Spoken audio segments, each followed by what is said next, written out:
Hi అండి, నాకు ఇష్టమైన పని అయితే ఈరోజు చేసి చూపిస్తాను. కొద్దిగా మొన్న టైల్స్ వర్క్ చేసినప్పుడు అక్కడ మొక్కలు చూపించాను కదా, విత్తనాలు తీసుకొచ్చాను. ఇప్పుడు చిన్న బౌల్లో తీసుకొని వేస్తాను చూడండి. అయితే ఇక్కడ సౌదీలో కూడా ఈ మొక్కలు బతకడం చాలా గ్రేటు. ఇక్కడ మట్టి కాదు, ఇది ఇసుకలాగానే ఉంటుంది.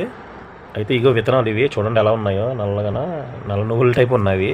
నేనైతే ఒక బౌల్ తీసుకుని బౌల్లో మట్టి వేసి కొద్దిగా వాటర్ వేసాను. ఫస్ట్ విత్తనాలు తీసుకున్నాను. ఆ విత్తనాలు మామూలుగా వేసేసాను, జల్లేసాను. ఇంటి దగ్గర ఇండియాలో కూడా చాలా ఇష్టపడతాను మొక్కల్ని, కానీ ఇక్కడ వేస్తున్నాను. మరి ఏమవుతాయి, వస్తుందో రాదో తెలియదు. ప్రజెంట్ అయితే ట్రై చేస్తున్నాను. ఈ మట్టి కూడా ఇసుకలానే ఉంటుంది. ఇది ఎక్కడి నుంచి తీసుకొచ్చానంటే బయట మొక్కలు వేశారు, ఆ మొక్కల నుంచి కొద్దిగా తీసుకొచ్చి అయితే ప్రజెంట్ ఇప్పుడు వేస్తున్నాం కదా, ఇది ఎన్ని రోజులకి వస్తాయనేది చూడాలి. అయితే దీనికి కొద్దిగా ఎండ కూడా తగలాలి. ఎండ తగిలితేనే వస్తాయి లైట్గా.